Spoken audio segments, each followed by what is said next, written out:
Kim Campbell, Avril Phaedra Douglas Kim Campbell PCCCOBCKC, born on March 10, 1947, is a Canadian politician, diplomat, lawyer, and writer who served as the 19th Prime Minister of Canada from June 25 to November 4, 1993. Campbell is the first and so far only female Prime Minister of Canada. Prior to becoming the final Progressive Conservative, PC, Prime Minister, she was also the first woman to serve as Minister of Justice in Canadian history and the first woman to become Minister of Defence in a NATO member state. Campbell was first elected to the British Columbia Legislative Assembly as a member of the British Columbia Social Credit Party in 1986 before being elected to the House of Commons of Canada as a PC in 1988. Under Prime Minister Brian Mulroney, she occupied numerous cabinet positions including Minister of Justice and Attorney General, Minister of Veterans Affairs and Minister of National Defence from 1990 to 1993. Campbell became the new Prime Minister in June 1993 after Mulroney resigned in the wake of declining popularity. In the 1993 Canadian federal election in October of that year, the Progressive Conservatives were decimated, losing all but 2 seats from a previous majority, with Campbell losing her own. Her 132-day premiership is the third shortest in Canadian history. Campbell was also the first baby boomer to hold the office, as well as the only Prime Minister born in British Columbia. She is the chairperson for the Canadian Supreme Court Advisory Board.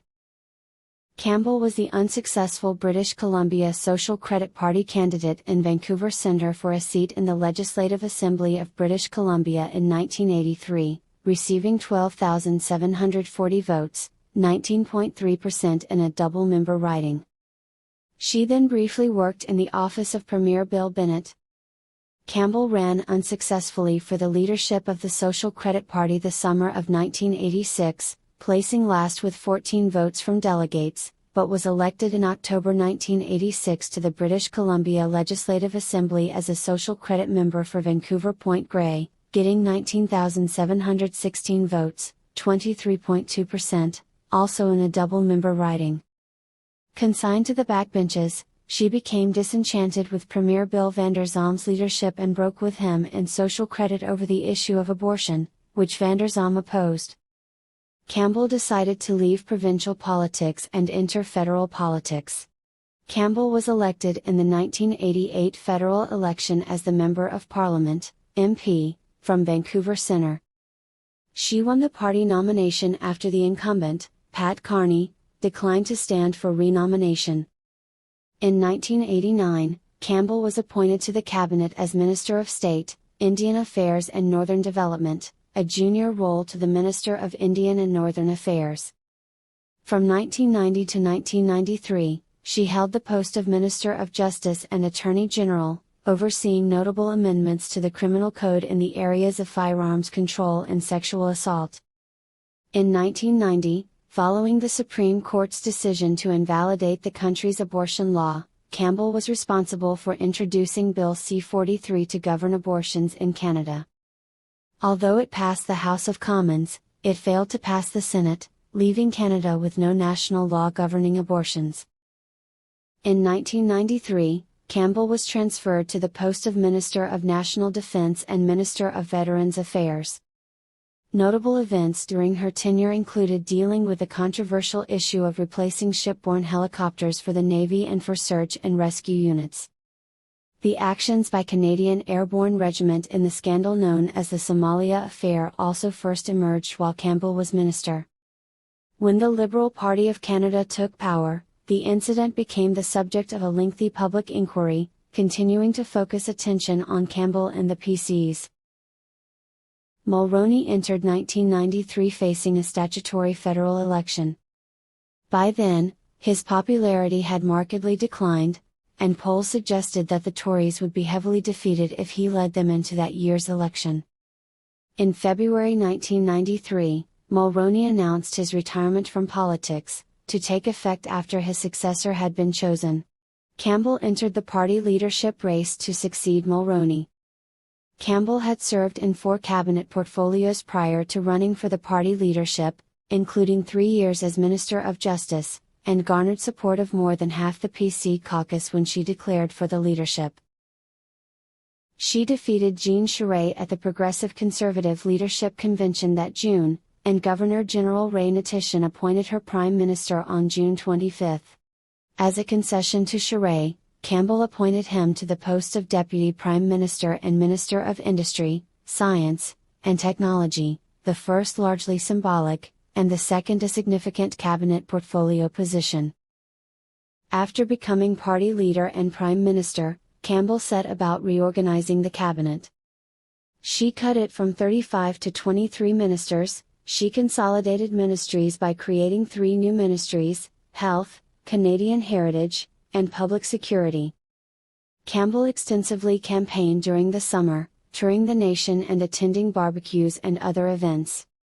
In August 1993, a Gallup Canada poll showed Campbell as having a 51% approval rating, which placed her as Canada's most popular Prime Minister in 30 years. By the end of the summer, her personal popularity had increased greatly, far surpassing that of Liberal Party leader Jean Chrétien. Support for the Progressive Conservative Party had also increased to within a few points of the Liberals, while the Reform Party had been reduced to single digits. Campbell was the first Canadian Prime Minister not to have resided at 24 Sussex Drive since that address became the official home of the Prime Minister of Canada in 1951. Mulroney remained at 24 Sussex while renovations on his new home in Montreal were being completed. Campbell instead took up residence at Harrington Lake, the PM's summer and weekend retreat, located in rural Quebec, north of Ottawa, and she did not move into 24 Sussex after Mulroney left. Like Charles Tupper and John Turner, Campbell never faced a parliament during her brief tenure, as her term was filled by the summer break and the election campaign. 1993 election. Campbell waited as long as she could before asking Natishan to dissolve Parliament on September 8, only weeks before Parliament was due to expire. The election was scheduled for October 25, the latest date it could be legally held under Section 4 of the Canadian Charter of Rights and Freedoms. The Progressive Conservatives, PCs, were optimistic that they would be able to remain in power, and if not, would at least be a strong opposition to a Liberal minority government. Campbell's initial popularity declined after the writ was dropped. When she was running for the party leadership, Campbell's frank honesty was seen as an important asset and a sharp contrast from Mulroney's highly polished style. However, this backfired when she told reporters at a Rideau Hall event that the deficit or unemployment was unlikely to be much reduced before the end of the century. During the election campaign, she further stated that discussing a complete overhaul of Canada's social policies in all their complexities could not be done in just 47 days. This statement was reduced to her having stated that an election is no time to discuss important issues. The PC support tailed off as the campaign progressed. By October, polls showed the Liberals were well on their way to at least a minority government, and would probably win a majority without dramatic measures. Even at this point, Campbell was still considerably more popular than Liberal leader Jean Chrétien.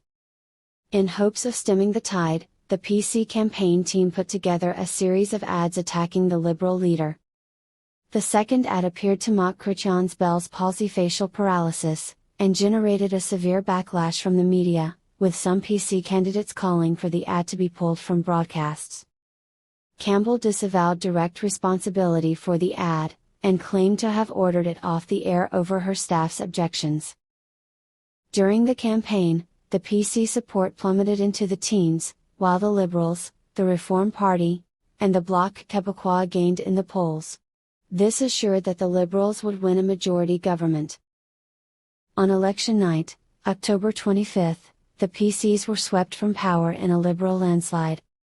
Campbell herself was defeated in Vancouver Centre by rookie Liberal Hedy Fry. She conceded defeat with the remark, "Gee, I'm glad I didn't sell my car." It was only the third time in Canadian history that a Prime Minister lost his or her local riding at the same time that his or her party lost an election. All PCs running for re-election lost their seats, with the lone exception of Jean Charest, who was also the only surviving member of Campbell's cabinet. The PC's previous support largely bled to the Liberals in Atlantic Canada and Ontario, while Reform inherited virtually all of the former Tory support in the West. The Bloc Québécois inherited most soft nationalist Tory support in Quebec, and in some cases pushed cabinet ministers from Quebec into third place.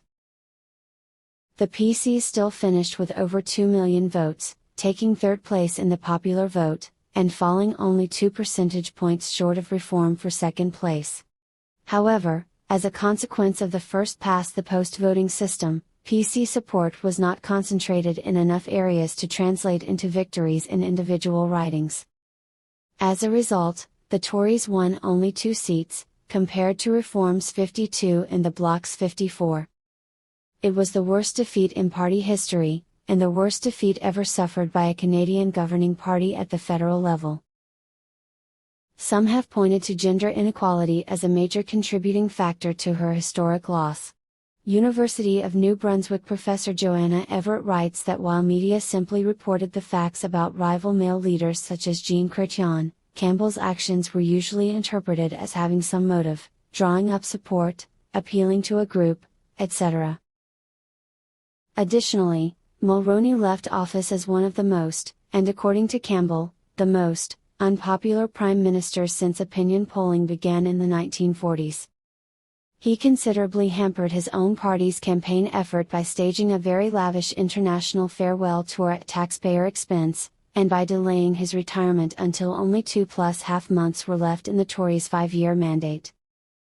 Canadian humorist Will Ferguson suggested that Campbell should receive some of the blame for her party's losses, but that taking over the party leadership from Brian Mulroney was a lot like taking over the controls of a 747 just before it plunges into the Rockies. On December 13, 1993, Campbell resigned as party leader. Jean Charest succeeded her.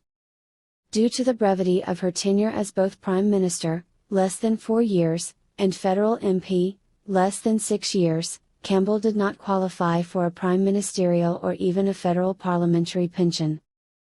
Legacy. As Justice Minister, Campbell brought about a new rape law that clarified sexual assault and whose passage firmly entrenched that in cases involving sexual assault, no means no. She also introduced the Rape Shield Law, legislation that protects a person's sexual past from being explored during trial. Her legacy of supporting sexual victims has been confirmed through her work with the Peter Lougheed Leadership College at the University of Alberta, where the inaugural cohort of scholars proposed that the college immediately implement mandatory education regarding sexual assault for students, which Campbell readily accepted. Since Parliament never sat during Campbell's 4 months as a Prime Minister, she was unable to bring forth new legislation, which must be formally introduced there. She did implement radical changes, though, to the structure of the Canadian government. Under her tenure, the federal cabinet's size was cut from over 35 cabinet ministers and ministers of state to 23. This included the redesign of 8 ministries and the abolition or merging of 15 others. The Chrétien government retained these new ministries when it took office. The number of cabinet committees was reduced from 11 to 5. Her successors have continued to keep the size of the federal cabinet to about 30 members. She was also the first Prime Minister to convene a First Ministers' Conference for consultation prior to representing Canada at the G7 summit. Due to her brief time in office, Campbell holds a unique spot among Canadian Prime Ministers in that she made no Senate appointments. Campbell harshly criticized Mulroney for not allowing her to succeed him before June 1993. In her view, when she became Prime Minister, she had very little time or chance to make up ground on the Liberals once her initial popularity faded. In her memoirs, Time and Chance, and in her response to the secret Mulroney tapes, Campbell suggested that Mulroney knew the Tories would be defeated in the upcoming election, and wanted a scapegoat who would bear the burden of his unpopularity rather than a viable successor. The cause of the 1993 debacle remains disputed, with some arguing that the election results were a vote against Mulroney rather than a rejection of Campbell, and others suggesting that the poorly run Campbell campaign was the key factor in the result. Although the Progressive Conservatives survived as a distinct political party for another decade after the 1993 debacle, they never recovered their previous standing. During that period they were led by Jean Charest, 1993 to 1998, Elsie Wayne, 1998, and then, for the second time, by Joe Clark, 1998 to 2003, who had been opposition leader and briefly prime minister 20 years earlier. By 2003, the party under new leader Peter MacKay had voted to merge with the Canadian Alliance to form the Conservative Party of Canada, thus ceasing to exist, despite MacKay having promised not to pursue a merger. Joe Clark continued to sit as a progressive conservative into 2004. The new generation of right-leaning conservatives gained power in the election of 2006, ensuring the Tory nickname's survival in the federal politics of Canada. A PC Rump caucus continued to exist in the Senate of Canada, consisting of certain Clark, Mulroney and Paul Martin appointees, but as of 2012 only one senator, Elaine McCoy of Alberta, sits as a progressive conservative. Campbell remains one of the youngest women to have ever assumed the office of Prime Minister in any country, and thus also one of the youngest to have left the office. Campbell was ranked number 20 out of the first 20 Prime Ministers of Canada, through Jean Chrétien, by a survey of 26 Canadian historians used by J.L. Granatstein and Norman Hilmer in their 1999 book Prime Ministers, Ranking Canada's Leaders. A follow-up article co-authored by Hilmer in 2011 for Maclean's magazine broadened the number of historians surveyed. In this new survey of over 100 Canadian historians, Campbell again finished last, this time coming at number 22 out of Canada's first 22 Prime Ministers, through Stephen Harper. A 2016 follow-up poll by the same team, now expanded to cover the first 23 Prime Ministers, through Justin Trudeau, again ranked Campbell last. In 2004, she was included in the list of 50 most important political leaders in history in the Almanac of World History compiled by the National Geographic Society. She was cited for her status as the only woman head of government of a North American country, defined variously, but controversy ensued among academics in Canada over the merit of this honor, since her brief term in office was marked by very few, if any, major political accomplishments. On November 30, 2004, Campbell's official portrait for the Parliamentary Prime Minister's Gallery was unveiled. The painting was created by Victoria, BC artist David Goatley. Campbell said she was deeply honored to be the only woman to have her picture in the Prime Minister's corridor, stating, "I really look forward to the day when there are many other female faces." The painting shows a pensive Campbell sitting on a chair with richly colored Haida capes and robes in the background, symbolizing her time as a cabinet minister and as an academic. Thanks for watching HerStory channel. Don't forget to like the video and subscribe our channel.